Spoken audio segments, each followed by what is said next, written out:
کیسے زندگی، آؤ علماء سے پوچھ لیں، آئے جو مشکل پیش کوئی، آؤ علماء سے پوچھ لیں۔ الحمدللہ رب العالمین والصلاة والسلام علی سید المرسلین، اما بعد فاعوذ باللہ من الشیطان الرجیم، بسم اللہ الرحمن الرحیم۔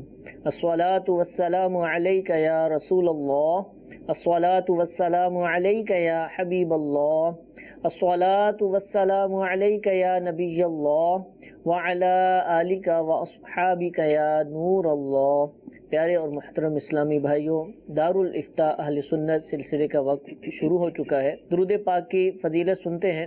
شیخ طریقت امیر اہل سنت دامت برکاتہم العالیہ ضیاء درود و سلام کے اندر صفحہ نمبر 6 پر حدیث پاک نقل فرماتے ہیں، جس نے کتاب میں مجھ پر درود پاک لکھا تو جب تک میرا نام اس میں رہے گا فرشتے اس کے لیے استغفار یعنی بخشش کی دعا کرتے رہیں گے۔ صلو علی الحبیب صلی اللہ تعالی علی محمد صلی اللہ تعالی علیہ وآلہ وسلم۔ ضرور ایک سوال کالز کی ابتدا سے پہلے کہ شعبان المعظم کی ابتدا ہی سے روزے سے متعلق، فطرے سے، زکوٰۃ سے متعلق لوگوں نے سوالات کرنا شروع کر دیے۔ اب ہمارے کئی ناظرین ایسے ہوں گے کہ جو روزانہ ہی ہمارا سلسلہ دیکھتے ہوں گے، کئی دیکھتے رہتے ہوں گے جب موقع ملتا ہوگا، تو کئی سوالات ایسے ہیں کہ جو بار بار ریپیٹ ہوتے ہیں، تو ہم ان کی دلجوئی کے لیے اور بہت سارے ناظرین کو پیش نظر رکھتے ہوئے ہم دوبارہ سوال کرتے ہیں۔ تو جو پہلے سیکھ چکے ہوتے ہیں، ایک فطری تقاضا ہے کہ ایک چیز سیکھی ہو جو دل نہیں چاہتا کہ دوبارہ وہ سنی جائے، تو کیا اچھی نیتیں ہو سکتی ہیں کہ ہم دوبارہ مسئلہ سنیں اور اس کی طرف توجہ کریں؟ تو کیا کوئی ایسا ہے کہ اس کو ان کو دوبارہ دیکھنے پہ بھی ثواب ملے گا، سیکھنے کا فائدہ بھی ہوگا؟ اس حوالے سے ارشاد فرمائیں۔ الحمدللہ رب العالمین والصلاة والسلام علی سید الانبیاء والمرسلین، اما بعد فاعوذ باللہ من الشیطان الرجیم، بسم اللہ الرحمن الرحیم۔ دیکھیں، بات یہ ہے کہ علم اور علم دین کی بات جب بھی سنی جائے گی، جب بھی پڑھی جائے گی، اور جب بھی کسی علم دین کی محفل میں ہم شرکت کریں گے تو انشاءاللہ عز و جل علم دین حاصل کرنے کا جو ثواب ہے وہ تو ہمیں ضرور ملے گا۔ ٹھیک ہے، یعنی اولاً یہ نیت کی جا سکتی ہے کہ میں علم دین کی محفل میں اس لیے بیٹھ رہا ہوں، یا دارالافتاء اہل سنت کا سلسلہ میں اس نیت سے دیکھ رہا ہوں کہ یہ علم دین کی ایک محفل ہے، علم دین کی محفل میں اگر میں بیٹھوں گا تو مجھے علم سیکھنے کا جو ثواب ہے وہ اللہ عز و جل کی طرف سے دیا جائے گا۔ ایک بات تو یہ ہے۔ دوسری بات یہ کہ جب بھی علم دین حاصل کیا جاتا ہے، اب مثال کے طور پر ایک ہی مسئلہ ہے، وہ آج بھی بیان ہوا، وہ کل بھی بیان ہوا، وہ اس سے اگلے دن بھی بیان ہوا۔ بعض اوقات ایسا بھی ہوتا ہے کہ بیان کرنے والے کے اعتبار سے بعض اوقات ایک بات بیان ہوتی ہے، بعض اوقات 2 باتیں بیان ہو جاتی ہیں، بعض اوقات اسی مسئلہ کے ضمن میں 3 باتیں بھی بیان ہو جاتی ہیں، یہ بھی فائدہ حاصل ہوتا ہے۔ ٹھیک ہے، اور بعض اوقات ایسا بھی ہوتا ہے کہ ایک دفعہ آپ نے مسئلہ سنا، کیونکہ ہمارا مستقل یہ کام نہیں ہے، جن لوگوں کا مستقل یہ کام ہے، جیسے جن لوگوں کو علم کے ساتھ بہت زیادہ شغف ہے، جیسے علماء ہی ہیں۔ صحیح۔ اب علماء جو ہیں وہ بار بار ایک ہی بات کو جب سنتے رہیں گے، ان کو پہلے بھی معلوم ہے، تو اب کیا ہوتا ہے کہ وہ بار بار سنتے ہیں، تو ان کے لیے یہ ہوتا ہے کہ یہ بات تو ہم نے پہلے بھی سنی تھی، مگر عوام الناس میں یہ بات کم ہوتی ہے۔ ثواب علماء کے لیے بھی اتنا ہی ہے، ثواب جاننے والے کے لیے بھی اتنا ہی ہے۔ ایک عالم دین ہے، اس کو معلوم ہے کہ آج اخلاص کے متعلق بیان ہوگا، اور اخلاص کے متعلق جو بھی چیزیں ہیں وہ ساری کی ساری اسے معلوم ہیں، اسے پتہ ہیں۔ ٹھیک ہے، اس کے باوجود جب وہ بیٹھے گا علم دین کی محفل میں ثواب کی نیت سے، تو انشاءاللہ عز و جل اس کو اس کا ثواب ملے گا۔ اور رہا عوام الناس کا تعلق، کہ جو عوام ہیں وہ ایک مرتبہ مسئلہ سننے سے سمجھ میں بھی نہیں آتا۔ اکثر اوقات ایسا دیکھا گیا ہے کہ دارالافتاء میں کوئی شخص ہمارے پاس آتا ہے، وہ آ کر کہتا ہے کہ میں نے طلاق کا فلاں مسئلہ مدنی چینل پر سنا تھا، یا میں نے کاروبار کا فلاں مسئلہ مدنی چینل پر سنا تھا، وہ یہ کہہ رہے تھے۔ سبحان اللہ۔ اب جو بات وہ بیان کر رہے ہوتے ہیں وہ 100% غلط ہوتی ہے۔ ٹھیک ہے، وجہ کیا ہوئی؟ وجہ یہ ہوئی کہ وہ فقط ایک دفعہ سننے سے، کیونکہ اس کو اصول و ضوابط معلوم نہیں ہوتے، صحیح، اس کی اصطلاحات معلوم نہیں ٹھیک ہے، ہوتی اس بات کی، تو ایک دفعہ سننے سے وہ ذہن نشین ہوتا بھی نہیں ہے۔ تو اس لیے اگر بار بار ہم سنیں گے تو بار بار سننے سے ایک تو مسائل ہمارے ذہن میں پختہ بھی ہو جائیں گے، ٹھیک ہے، دوسرا یہ کہ جتنی دیر علم دین کی محفل میں بیٹھے رہیں گے، علم دین کی محفل میں بیٹھنے کا بھی ثواب ملے گا، وہ انشاءاللہ، دین کا مسئلہ سیکھنے کا بھی ثواب ملے گا۔ اور علم کی قدر ہے ہی یہی سبحان اللہ، کہ ایک ہی بات، آپ کسی محفل میں بیٹھے، سامنے والا نے کوئی بات شروع کی، آپ 99 مرتبہ اس بات کو سن چکے ہیں، تو علم کی قدر کا تقاضا یہی ہے کہ 100ویں مرتبہ بھی اس بات کو انتہائی توجہ کے ساتھ سنا جائے۔ سبحان اللہ، علماء کے کثیر واقعات موجود ہیں، ماشاءاللہ، یعنی کسی شخص نے ایک کتاب پڑھی یا ایک رسالہ پڑھا، علماء کے کثیر واقعات اس میں موجود ہیں کہ فرماتے ہیں کہ میں نے ایک مرتبہ یہ کتاب پڑھی، بہت سارے فوائد ملے، پھر میں نے دوسری مرتبہ یہ کتاب پڑھی، اب جو فوائد ملے وہ پہلے فوائد سے جدا تھے، پھر دوبارہ کتاب پڑھی، اب جو فوائد ملے، جو پہلے 2 مرتبہ فوائد حاصل ہوئے تھے، تیسری مرتبہ کے فوائد پہلے 2 مرتبہ کے فوائد سے اور زیادہ تھے۔ ماشاءاللہ، تو یہ ہوتا ہے، چاہے ہم کتاب پڑھتے ہیں، چاہے ہم علم دین کی کسی مجلس میں بیٹھتے ہیں، تو علم کی قدر کا تقاضا بھی یہی ہے۔ یہ وہی علم دین ہے جس کے متعلق حضور نبی کریم صلی اللہ تعالیٰ علیہ وآلہ وسلم کا فرمان ذی شان ہے کہ علم حاصل کرنا ہر مسلمان مرد و عورت پر فرض ہے۔ تو یہ وہی والا علم ہے جس کے جو ہے وہ فضائل بیان کیے گئے ہیں کہ علم کی محفل میں اگر ہم شرکت کریں گے تو وہ کئی ہزار نوافل پڑھنے سے بھی زیادہ پسندیدہ ہے اور زیادہ اس کا جو ہمیں ثواب ملتا ہے۔ تو یہ نیت کر لیں، بار بار سنیں گے، بار بار سنیں گے، انشاءاللہ عز و جل مسائل پختہ ہو جائیں گے۔ جب مسائل پختہ ہو جائیں گے تو ان پر عمل کرنے میں ہمیں آسانی ہوگی۔ اچھا حضور، الفاظ جو ہے نا وہ اثر رکھتے ہیں، اور الفاظ کا ایک مفہوم ہوتا ہے جو دماغ میں بیٹھا ہوتا ہے، بعض دفعہ اس کا معنی کچھ اور بھی ہوتا ہے۔ جیسے آپ نے علم کی محفل کا لفظ بولا نا، اور علم کی محافل میں جانے کے فضائل ہم سنتے ہیں، حدیثوں کے حوالے سے درس و بیان میں آتے رہتے ہیں، تو ذہن یہ جاتا ہے کہ محفل کا لفظ جب بولا جائے گا نا تو کوئی محفل ہی ہوگی کہ بہت سارے افراد جمع ہوں گے اور اہتمام ہوگا۔ تو جیسے میں اور آپ اس وقت علم دین کے حوالے سے گفتگو کر رہے ہیں، اور یہی بات مدنی چینل کے ذریعے نشر بھی ہو رہی ہے، اور گھر میں کوئی ایک ہی آدمی بیٹھ کے سن رہا ہے، یا 2 افراد علم دین کے حوالے سے آپس میں سوال جواب کرتے ہیں، مسئلہ پوچھتے ہیں، کوئی مسئلہ سکھاتے ہیں، تو کیا یہ بھی علم دین کی محفل کرائی گئی، یا کوئی ایکو ساؤنڈ ہو اور ایک پورا سٹیج بنا ہو، لوگوں کو دعوت دی جائے اور آخر میں لنگر بھی ہو، تو یہ علم دین کی محفل ہے؟ دیکھیں، محفل کا جو لفظ ہے وہ استعمال کر دیا جاتا ہے کیونکہ عمومی طور پر لوگ محافل میں جمع ہوتے ہیں، وہاں علماء کے بیانات ہوتے ہیں، تو محفل کا لفظ یوں استعمال کر لیا جاتا ہے۔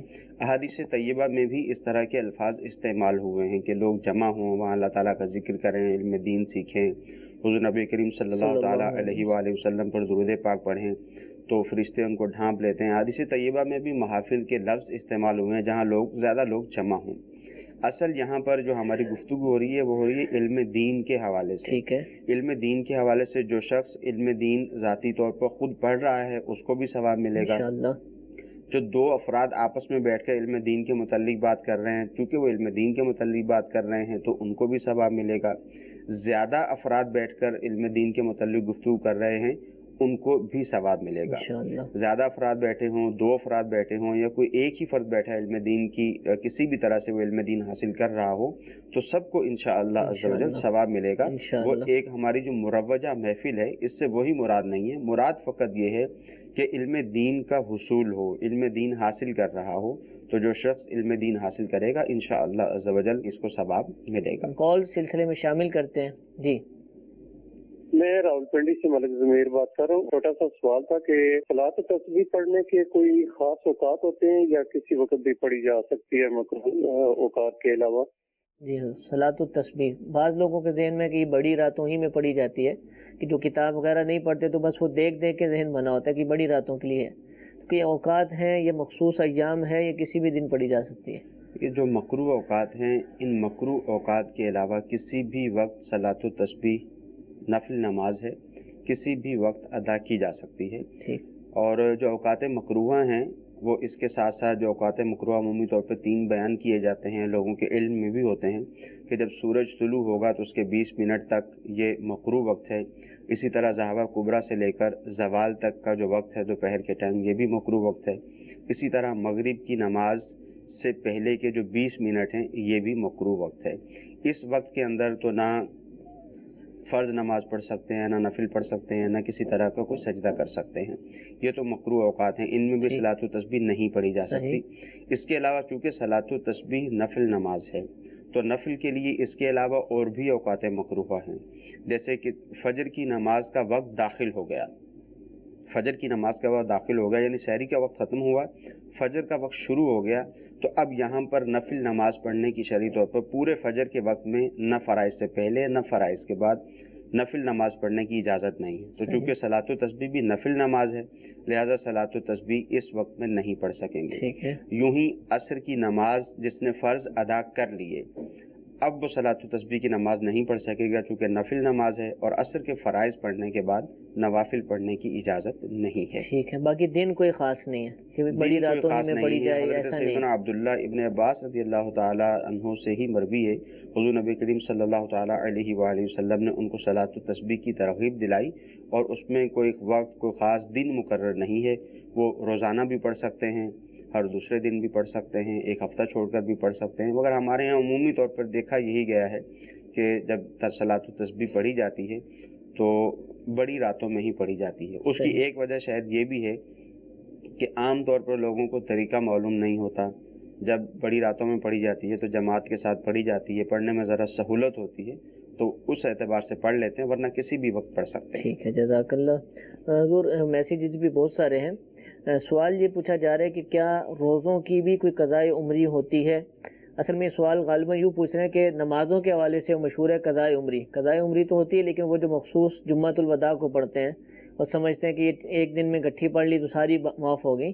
کیا نمازوں کے حوالے سے تو مسئلہ سنتے ہی رہتے، تو کیا روزوں کے حوالے سے بھی کچھ ایسا ہے؟ دیکھیں، اولاً تو یہ کہ جو نماز قضا ہو گئی کسی کی، وہ اس نے ادا کرنی ہے. زیادہ نمازیں قضا ہو جاتی ہیں تو قضاء عمری کے الفاظ کے ساتھ اس کو تعبیر کر دیا جاتا ہے. اسی طرح کسی کے روزے بھی رہ گئے ہیں تو اس پر بھی لازم ہے کہ وہ اپنے جتنے روزے اس کے رہ گئے ہیں وہ سارے کے سارے روزے رکھے گا. اور جو ایک بات معروف ہے، مشہور ہے، کہ رمضان المبارک کے آخری جمعہ کے اندر جمعہ کی نماز کے بعد 4 رکعت کچھ طریقہ وغیرہ بھی بتایا جاتا ہے کہ وہ پڑھ لیں گے تو ساری کی ساری جتنی بھی قضا نمازیں ہیں گویا کہ ادا ہو جائیں گی. وہ طریقہ کار غلط ہے، ایسا نہیں ہو سکتا. جتنی نمازیں قضا ہوئی ہیں وہ تمام کی تمام نمازیں پڑھنا ضروری ہے. یوں ہی جتنے روزے قضا ہوئے ہیں سب کے سب روزے اب قضا کرنا ضروری ہے، یعنی رکھنا ضروری ہے. ٹھیک ہے جی. سوال یہ ہے کہ کیا ہاتھ پر اگر انک لگی ہو یا وائٹنر وغیرہ کچھ لگا ہو تو ایسی حالت میں وضو ہو جائے گا؟ ہاں، دیکھیں، اس میں شرعی حکم یہ ہے کہ بعض لوگ ایسے ہوتے ہیں کہ جن کے کام ہی اس طرح کے ہوتے ہیں. جیسے ایک شخص کلر کرنے والا ہے، اب جب وہ کلر کرتا ہے تو اس کے ہاتھ پر آئل پینٹ یا دیگر اس طرح کی چیزیں لگ جاتی ہیں. ٹھیک ہے. اسی طرح عورتیں آٹا گوندتی ہیں تو ان کے ناخنوں میں آٹا وغیرہ لگا رہ جاتا ہے. ٹھیک ہے. اسی طرح بہت سارے لوگ اس طرح کے کام کرتے ہیں کہ ان کے ہاتھوں کے اوپر ایسی چیز لگی رہ جاتی ہے جس کو اتارنا کافی دشوار ہوتا ہے. تو اس اعتبار سے شرعی حکم یہ ہے، یعنی جن لوگوں کا کام ہی یہی ہے ان کے اعتبار سے شرعی حکم یہ ہے کہ اب یہ اس کو اپنی بھرپور کوشش کریں گے اتارنے کی، کہ اس کو اتار لیں جتنا ممکن ہو، بغیر ضرر کے، بغیر تکلیف پہنچائے.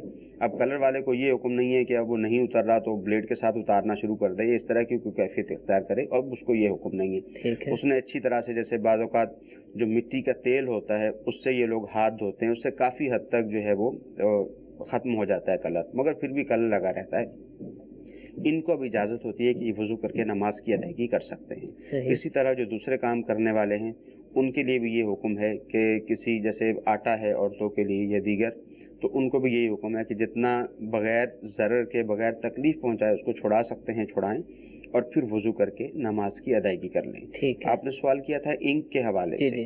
سیاہی عمومی طور پر تو ایسی ہی ہوتی ہے کہ سیاہی لگی ہوئی ہو تو اس کی تہ نہیں جمتی، اس کے نیچے پانی پہنچ جاتا ہے، اس میں تو شرعی طور پہ کوئی حرج نہیں ہے.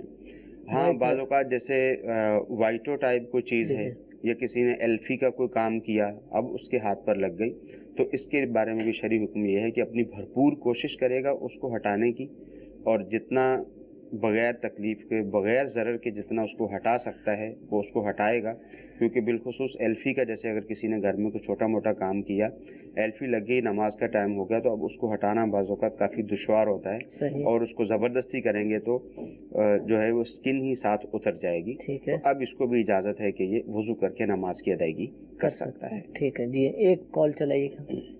میرا سوال ہے، اگر انسان نے روزہ رکھا ہو تو اگر روزے کی حالت میں انسان کی طبیعت خراب ہو جائے تو کیا اس حالت میں انسان ٹیکا لگوا سکتا ہے؟ انجیکشن کا سوال ایک دفعہ پھر آیا کہ روزے کی حالت میں طبیعت خراب ہو جائے تو ٹیکا یعنی انجیکشن لگوایا جا سکتا ہے؟ دیکھیے، روزے کی حالت میں اگر ایسی کیفیت ہو گئی ہے کہ اب میڈیسن استعمال کرنا ضروری ہو گیا ہے، صحیح، تو چونکہ انجیکشن کے حوالے سے علماء نے یہ فرمایا کہ انجیکشن لگائیں گے تو اصول و ضوابط کے اعتبار سے انجیکشن لگانے سے روزہ نہیں ٹوٹے گا۔ ٹھیک ہے، جب انجیکشن لگانے سے روزہ نہیں ٹوٹے گا، اگر اس کے علاوہ کوئی میڈیسن وغیرہ یہ لے گا، پانی کے ساتھ لے یا ویسے ہی لے، تو اس سے روزہ ٹوٹ جائے گا۔ تو اس میں اس کے لیے یہ سہولت ہے کہ طبیعت ایسی خراب ہو گئی ہے تو ڈاکٹر سے یہ مشورہ کریں کہ اگر انجیکشن وغیرہ سے کام چل سکتا ہے تو انجیکشن لگا دیں، تاکہ ان کی جو طبیعت ہے وہ بھی ٹھیک ہو جائے اور روزہ بھی باقی رہے۔ انجیکشن وغیرہ اگر لگائیں گے تو اس سے روزہ نہیں ٹوٹتا۔ ڈرپ سے کیا حکم ہوگا؟ ڈرپ کے حوالے سے ڈرپ کا بھی شرعی حکم یہی ہے کہ اگر کسی نے ڈرپ لگوائی تو اس سے بھی روزہ نہیں ٹوٹے گا۔ ہاں، یہاں پر ایک سوال ضرور ذہن میں آئے گا کہ انجیکشن میں تو بہت تھوڑی سی میڈیسن ہوتی ہے اور ڈرپ تو ایک اعتبار سے پوری پانی کی بوتل ہی ہوتی ہے، دیگر اس میں انجیکشن وغیرہ بھی ڈالتے ہیں۔ تو دیکھیں، بات یہ ہے کہ جو شریعت کے احکام ہیں ہم نے ان کو شریعت کے اعتبار سے ہی دیکھنا ہے۔ صحیح، کسی بھی شرعی حکم کو جب ہم دیکھیں گے تو ہم یہ دیکھیں گے کہ اس شرعی حکم کے بارے میں علماء نے قرآن و حدیث کو مد نظر رکھتے ہوئے جو اصول و ضوابط بیان کیے ہیں، اسی اصول و ضوابط کے تحت ہی ہم اس مسئلے کو دیکھیں گے۔ صحیح، اور جب ہم اس اصول و ضوابط کے مطابق دیکھیں گے تو نہ انجیکشن سے روزہ ٹوٹے گا اور نہ ہی ڈرپ لگوانے سے روزہ ٹوٹے گا۔ ہاں، اپنے آپ خود سے سوچنا شروع کر دیں کہ نہیں، یہ کیسے ہو سکتا ہے کہ پوری ایک پانی کی بوتل انسان کے جسم کے اندر چلی جائے، منہ سے تو ایک گھونٹ بھی لے، ایک قطرہ بھی اس کے حلق سے نیچے اتر جائے تو آپ کہتے ہیں روزہ ٹوٹ جائے گا۔ تو اب اگر پوری کی پوری ڈرپ لگا دی تو اب اس کا روزہ کیوں نہیں ٹوٹ رہا؟ تو یہ ہماری عقل میں آنے والی ایک بات ہے۔ صحیح، تو مسلمان کو یہی حکم ہے کہ وہ اپنی عقل کو پیچھے رکھے گا، شرعی احکام کو دیکھے گا، شرعی احکام کو مد نظر رکھے گا، شرعی احکام کے جو جو اصول و ضوابط بیان کیے گئے ہیں انہی اصول و ضوابط کو مد نظر رکھتے ہوئے جو شرعی حکم ہے اس کو تسلیم کرنا ہے۔ ٹھیک ہے، جزاک اللہ جی۔ ایک کال چلائے گا۔ میرا سوال یہ ہے کہ حالت احرام میں منہ میں چھوٹی الائچی یا کوئی ٹافی وغیرہ رکھی جا سکتی ہے؟ حلق خشک ہوتا ہے تو تاکہ وہ حلق تار رہے، اس کا کوئی حرج تو نہیں ہے؟ جی، چھوٹی الائچی کا بھی پوچھا ہے اور ٹافی کا بھی پوچھا ہے۔ دیکھیں، ضرور حرج ہوگا جب منہ میں الائچی رکھیں گے تو پورے کا پورا منہ جو ہے وہ خوشبو سے بھر جائے گا اور ان پہ ایسی صورت میں دم لازم ہو جائے گا۔ ٹھیک ہے، اور اسی طرح ٹافی وغیرہ ہے، اگر ٹافی وغیرہ میں آگ کا عمل نہیں ہوا، صحیح، یعنی جب اس کو پکایا جاتا ہے تو ایک باقاعدہ ہیٹ وغیرہ دی جاتی ہے بعض چیزوں کو، تو اگر وہ والا عمل وہاں پر بھی نہیں ہوا تو ایسی صورت میں اس صورت میں بھی دم لازم آئے گا۔ اب یہ پتہ تو چلے گا نہیں کہ عمل ہوا کہ نہیں ہوا، لہذا بچا جائے۔ جی جی، ٹافی بالکل وغیرہ بھی بچنا نہ لی ضروری جائے ہے، اور الائچی کا تو واضح بالکل حکم آپ نے بیان۔ جی ٹھیک ہے جی، ایک اور کال چلائیے گا۔ سر، میں کمالیہ سے بات کر رہا ہوں۔ میں ایک چیز پوچھنا چاہتا تھی جی، اگر کوئی انسان گناہ کرتا ہے اس کو بھی معافی منگن دی صورت کس طرح منگی جاوے؟ جی، پنجابی میں سوال ہے کہ گناہ ہو جائے تو آپ معافی کیسے مانگے، اس کی کوئی صورت کیا ہے؟ دیکھیں، معافی کی صورت یہ ہے کہ سب سے پہلے جو بھی اللہ تعالیٰ کی نافرمانی ہوئی ہے اس کو انسان چھوڑنا چاہتا ہے، اللہ تعالیٰ کی بارگاہ میں توبہ کرنا چاہتا ہے، تو اس کا اس گناہ کو چھوڑنا اس بنا پر نہ ہو کہ لوگوں کے ڈر سے اس کا اس گناہ کو چھوڑنا نہ ہو، یا اپنے اعتبار سے اپنے ہی کسی سبب کی وجہ سے گناہ چھوڑنا نہ ہو۔ گناہ کا چھوڑنا اس اعتبار سے ہو کہ یہ اللہ تعالیٰ کی نافرمانی ہے اور اللہ تعالیٰ کی نافرمانی کرنا گناہ ہے، اب اس گناہ کو ترک کرے۔ بعض اوقات ایسا ہوتا ہے، جیسے مثال کے طور پر بہت جگہ پہ دیکھا گیا کہ کوئی سود کا کام کرتا ہے، کوئی رشوت کا کام کرتا ہے، یا اس کے علاوہ اس سے کوئی کسی طرح کوئی گناہ سرزد ہوا، تو اب وہ اس اعتبار سے اس گناہ سے بچنے کی کوشش کرتا ہے کہ لوگ میرے بارے میں کیا کہیں گے، لوگوں کا میرے بارے میں نظریہ کیا ہوگا، تو اس اعتبار سے بچنا، یہ گناہ سے نہ بچنا ہے اور نہ ہی اس کو توبہ کہا جائے گا۔ توبہ یہی ہے کہ جو گناہ کیا ہے اس کو یہ سمجھ کر کہ یہ گناہ اللہ تعالیٰ کی نافرمانی تھا اور اللہ تعالیٰ کی نافرمانی کرنا گناہ ہے، اب اس گناہ کو ترک کیا جائے۔ جو پہلے ہوا ہے اس کے اوپر ندامت بھی ہو، شرمندگی بھی ہو، اور آئندہ نہ کرنے کا عزم مصمم بھی ہو، پکا ارادہ بھی ہو۔ صحیح۔ پھر اس کے ساتھ ساتھ ایک اور بات کہ جیسے بعض اوقات بعضوں کی طرف سے یہ سوال بھی ہوتا ہے کہ جیسے کوئی بھی شخص اگر گناہ کرتا ہے پھر وہ توبہ کر لیتا ہے، پھر گناہ کرتا ہے، پھر وہ توبہ کر لیتا ہے، جب بھی وہ گناہ کرے گا بشری تقاضے کی بنا پر، جب بھی اس سے گناہ ہوا تو جب بھی یہ توبہ کرے گا تو اللہ تعالیٰ کے جو توبہ کے دروازے ہیں وہ کھلے ہوئے ہیں۔ جب بھی یہ توبہ کرے گا تو انشاءاللہ عز و جل جب سچے دل سے توبہ کرے گا اس کی توبہ قبول ہوگی۔ انشاءاللہ۔ مگر اس میں اس بات کو مد نظر رکھنا ضروری ہے کہ ایک شخص کو پتہ ہے اس نے گناہ سے توبہ بھی کر لی، اس کو ندامت بھی تھی، پھر اب اس کو پتہ ہے کہ جس وجہ سے اس سے گناہ سرزد ہوا تھا اس گناہ کے اسباب کو ختم نہیں کرتا۔ صحیح۔ اس کو پتہ ہے کہ میں اس فلاں کام کروں گا تو یہ اس گناہ کا سبب ہوگا، فلاں جگہ پر جاؤں گا تو یہ اس گناہ کا سبب ہوگا، ان کو ترک کرنے کی کوشش نہیں کرتا۔ مثال کے طور پر نماز نہیں پڑھتا تھا، اب اچھے دوستوں کے ساتھ اٹھنا بیٹھنا ہوا، نماز کی ادائیگی کرنا شروع کر دی۔ اب اس کو معلوم ہے کہ اگر وہی پرانے دوستوں کے ساتھ جا کر بیٹھوں گا اور وہاں جب جا کر بیٹھوں گا تو ان کے سبب سے پھر میں نماز کی ادائیگی نہیں کر سکتا۔ اب بار بار وہاں جا کر بیٹھنا، اس طرح کے جتنے بھی اسباب ہیں، جو بھی گناہ ہے اس کا جو بھی سبب ہے اس سبب کو بھی ختم کرنے کی کوشش کرے، پھر ہی یہ ہوگا کہ اس کو توبہ پر استقامت حاصل ہوگی۔ اب اگر یہ سوچتا رہے کہ نہیں اب میں نے توبہ کر لی ہے، اب میں وہاں جا کر بیٹھوں گا بھی تو نہیں، جب میں نماز کے ٹائم پہ اٹھ کے چلا جاؤں گا، تو پھر جب دوستوں کا ماحول ہی ایسا ہے کہ وہ نماز کے لیے کوئی بھی اٹھ کر وہاں سے نہیں جاتا تو یہ بھی پھر انہی کے اندر ہو جائے گا۔ تو اس لیے سچے دل سے توبہ کرے، جو پہلے کی ہے اس پر ندامت بھی ہو، آئندہ بچنے کا عزم مصمم بھی ہو، اور جتنے بھی اس گناہ کے اسباب ہیں ان سب اسباب کو بھی ختم کرے تو انشاءاللہ عز و جل توبہ بھی قبول ہوگی، ندامت بھی قبول ہوگی، اور آگے انشاءاللہ عز و جل گناہ بھی سرزد نہیں ہوگا۔ حضور اس میں ہم آلٹرنیٹ کا بھی مشورہ دے سکتے ہیں کہ مثال کے طور پہ سبب تو ختم کر دیا، ایک بری صحبت کو چھوڑا تو اچھی صحبت کا بھی ہم مشورہ دیں۔ اچھا، مثال کے طور پر وہ برے چینل دیکھتا تھا، اس کو ایک مدنی چینل کا مشورہ دیتے، تو اس طرح بھی ہم اس کو کہیں گے کہ مزید پختگی ہو جائے؟ جی بالکل پختگی ورنہ یہ ہوگی۔ ہوگا پھر ذہن اس کی طرف مائل ہوگا۔ جیسے ایک مثال بیان کرتے ہوئے، جیسے اچھے دوستوں کی طرف چلا گیا، اچھے ماحول کی طرف چلا گیا، ان لوگوں کے ساتھ اٹھنا بیٹھنا شروع کر دیا جو نماز کی ادائیگی کرتے ہیں۔ اب نماز کا وقت آئے گا، اس کے 2-3 دوست جتنے بھی ہیں وہ سارے نماز پڑھنے کے لیے جاتے ہیں، تو یہ بھی جائے گا ان کے ساتھ اٹھ کر نماز کی ادائیگی کرے گا۔ تو اس اعتبار سے اپنے ماحول کو درست کرے، اپنے ماحول کو اچھا کرے، اپنی صحبت کو اچھا کرے، کیونکہ جو صحبت ہے یہ ضرور اثر کرتی ہے۔ جب صحبت اثر کرتی ہے، معلوم بھی ہے، یہ نہ سمجھے جیسے میں نے پہلے بھی بتایا کہ نہیں کوئی مسئلہ نہیں ہے، میں نے تو گناہ سے توبہ کر لی ہے، اب آج کے بعد سے میں شراب پینے والے دوستوں کے ساتھ بیٹھوں گا بھی تو میں شراب نہیں پیوں گا، الٹی سیدھی حرکتیں کرنے والے لوگوں کے ساتھ بیٹھوں گا بھی تو میں ایسے نہیں کروں گا۔ تو اپنے آپ پر اعتماد کر کے نہ بیٹھے، یہ شیطان کا بہت بڑا وار ہے کہ انسان اپنے اوپر اعتماد کر کے بیٹھ جائے۔ توبہ کرے اور توبہ کرنے کے بعد اسباب سے بچنے کی بھی کوشش کرے، اور ساتھ ساتھ اللہ تعالیٰ سے اس بات پر مدد بھی طلب کرتا رہے کہ پروردگار مجھ سے دوبارہ گناہ سرزد نہ ہو، اللہ تعالیٰ کی مدد کو جو ہے وہ طلب کرتا رہے، تو انشاءاللہ عز و جل اسباب بھی ترک کر دے گا، مدد بھی طلب کرتا رہے گا، تو انشاءاللہ عز و جل گناہ سرزد نہیں ہوگا۔ الحمدللہ۔ اور فی زمانہ الحمدللہ دعوت اسلامی کا جو مدنی ماحول ہے یہ بہت ہی پیارا ایک دوست ہے۔ آپ دعوت اسلامی کے مدنی ماحول میں آ جائیں، آپ جہاں پر رہتے ہیں آپ کے اسلامی بھائی آپ کے ساتھ ہوں گے، آپ کا ماحول اچھا ہو جائے گا، اچھی باتیں سنیں گے، سیکھیں گے، اچھے اعمال کریں گے تو انشاءاللہ گناہوں سے بچتے بھی رہیں گے۔ مدنی چینل الحمدللہ ایک بہت ہی پیارا دوست ہے، مدنی چینل کو دیکھنا شروع کر دیں گے تو انشاءاللہ علم دین بھی حاصل ہوگا اور صحبت بھی اچھی حاصل ہوگی اور اس کے بہت زیادہ فوائد بھی حاصل ہوں گے۔ میسیج میں سوال یہ پوچھا گیا ہے کہ جیسا کہ بیان کے حوالے سے آپ نے علم دین حاصل کرنے کے حوالے سے شروع میں ترغیب دلائی ہے، تو اب یہ پوچھا جا رہا ہے کہ بیان سنتے ہوئے، ہمارا یہ سلسلہ دیکھتے ہوئے یا کوئی بھی علم دین کی بات سنتے ہوئے درود پاک پڑھا جا سکتا ہے کہ وہ بھی ایک نیک عمل ہے، تو ساتھ ساتھ وہ بھی جاری رہے اور یہ بھی سنتے رہیں؟ دیکھیں بے شک وہ بھی ایک نیک عمل ہے، مگر جو بیان آپ سن رہے ہیں اگر آپ پڑھنا شروع کر دیں گے، آپ کی زبان ہل رہی ہے، آپ نے پڑھنا شروع کر دیا تو آپ نے ایک اور کام کرنا شروع کر دیا. اب جو آپ کو سنائی دے رہا ہے وہ آپ کو ٹھیک طرح سے سمجھ میں نہیں آئے گا. کانوں میں آواز تو پڑ رہی ہوگی مگر آپ کو ٹھیک سے سمجھ میں نہیں آئے گا، اور اس کا نتیجہ یہ ہوگا کہ جو شرعی مسئلہ بیان کیا گیا ہے آپ اس کو سمجھ نہیں سکیں گے. آپ کسی دوسرے شخص کے سامنے وہی مسئلہ جو ہے وہ غلط بیان کر دیں گے، یا کم از کم اتنا ہوگا کہ آپ کو وہ شرعی مسئلہ سمجھ میں نہیں آیا.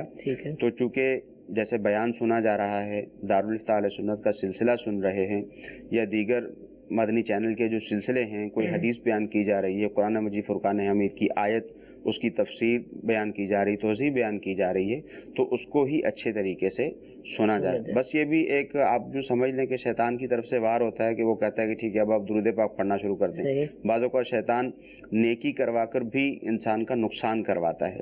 تو اب جو علم دین کی محفل میں وہ بیٹھا ہوا تھا، وہ سن رہا تھا، سمجھنے کی کوشش کر رہا تھا، وہاں گناہوں کے متعلق اس کو سمجھایا جا رہا تھا کہ اس طرح اگر گناہ کریں گے اس کا یہ عذاب ہے، اس کا یہ عذاب ہے، تو اس کی توجہ وہاں سے ہٹ جائے گی اور یہ درود پاک پڑھتا رہے گا. تو جب بھی کسی محفل میں بیٹھیں، چاہے مدنی چینل پر ہوں یا ویسے فزیکلی کسی محفل میں بیٹھیں، تو اب درود پاک پڑھنا موقوف کر دیں. ٹھیک ہے.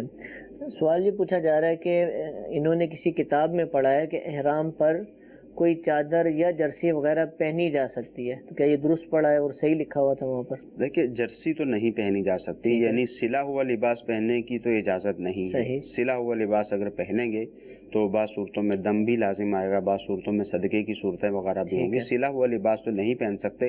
ہاں احرام کی ایک چادر اوڑھی ہوئی ہے، مثال کے طور پر سردی کے ایام ہیں تو اب احرام کی چادر کے اوپر آپ نے کوئی دوسری ان سلی چادر ہی اوڑھ لی تو اس میں شرعی طور پہ کوئی حرج نہیں ہے. جیسے احرام کی حالت میں چاہے حج کا موقع ہو چاہے عمرے کا موقع ہو، احرام کی حالت میں جب انسان سوتا ہے تو کوئی نہ کوئی چادر اوپر اوڑھ لیتا ہے تو بغیر سلی ہوئی چادر ہوتی ہے. اسی طرح ویسے بھی کوئی چادر اوڑھنا چاہتا ہے تو اوڑھ سکتا ہے.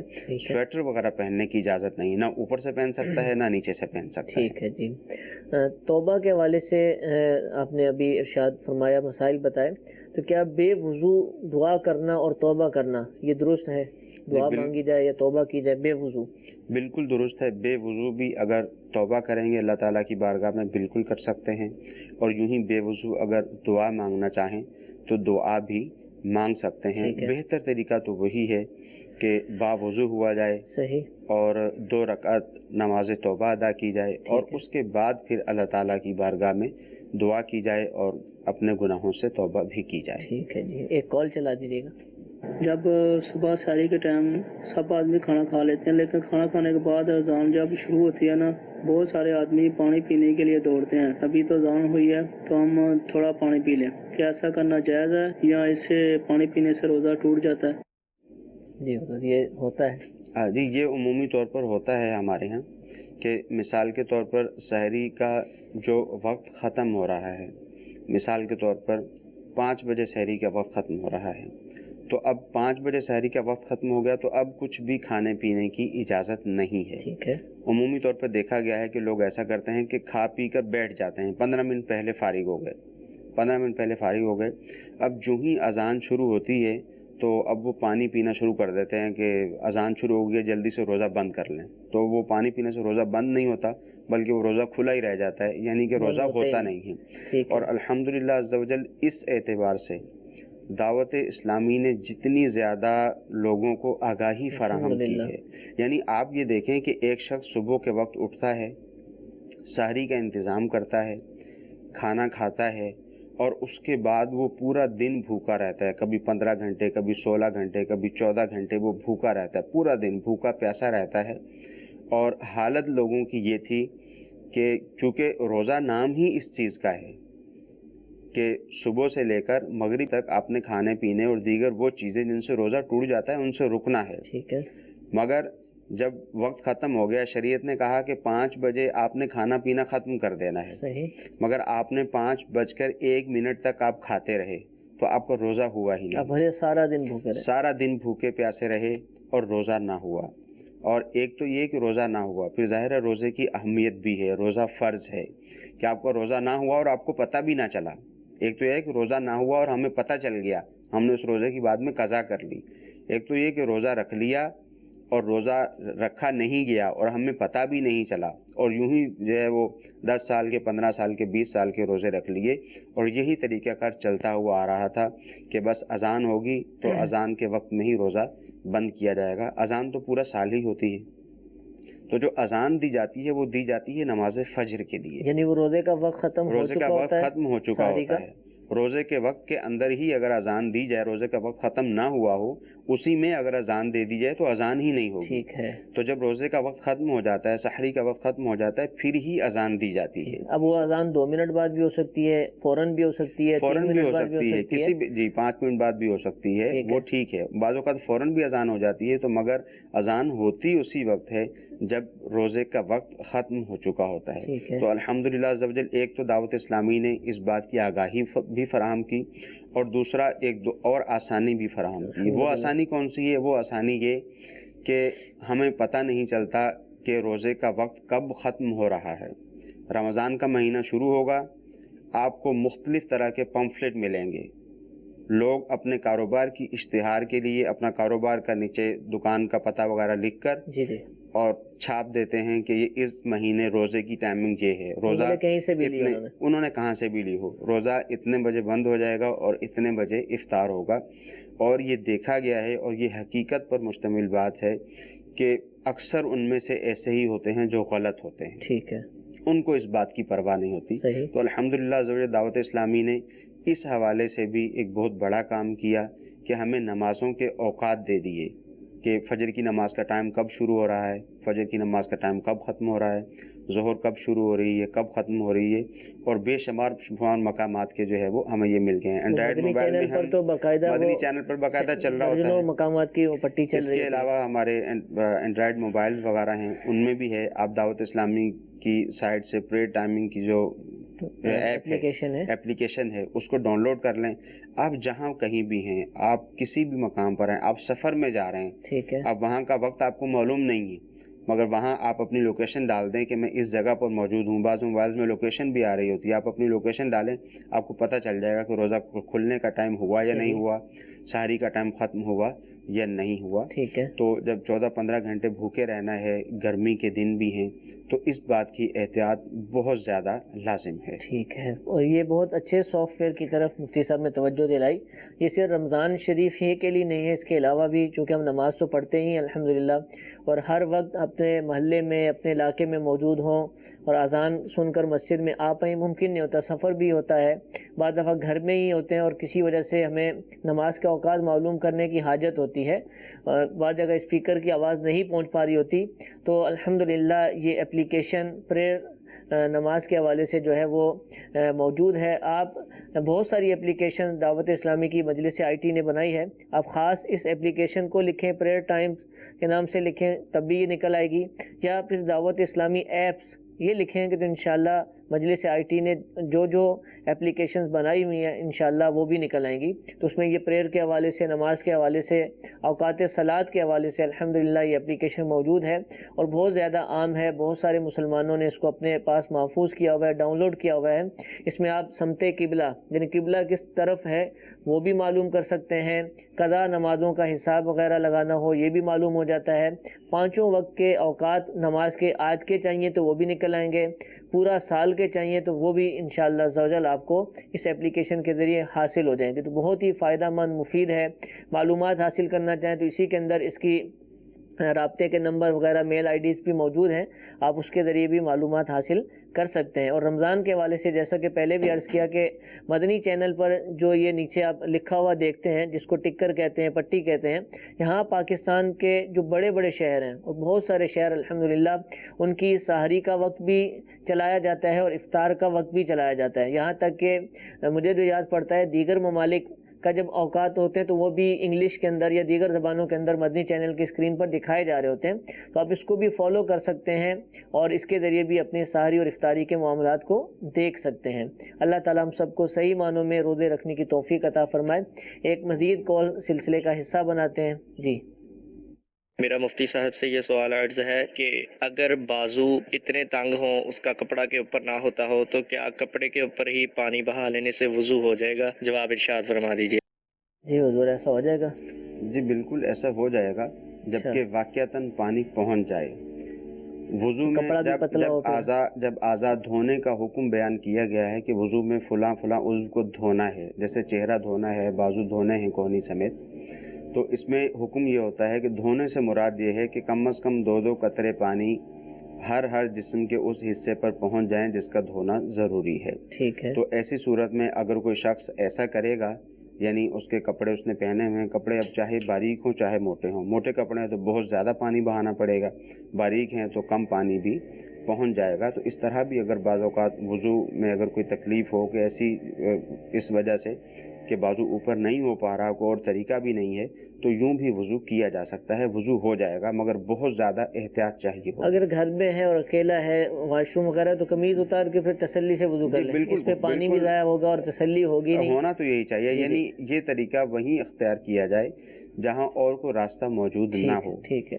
کیونکہ اس میں بہت زیادہ احتیاط کے ساتھ وضو کرنا پڑے گا، تو اس لیے وہیں پر یہ طریقہ اختیار کیا جائے جہاں پر اور کوئی راستہ موجود نہیں. لیکن کپڑے بھی ایسے سلوائے جائیں، کیونکہ نماز تو پڑھنی ہے روزانہ، کہ ہمیں یہ موقع آئے ہی نہیں کہ ہمیں اس طرح کرنا پڑے. اس چیز کی بھی احتیاط ضروری ہے. اللہ تعالیٰ میں شریعت مطہرہ کے احکامات پر عمل کی توفیق عطا فرمائے. سلسلے کا وقت ختم ہوا. اللہ تعالیٰ ہم سب کو عمل کی توفیق عطا فرمائے.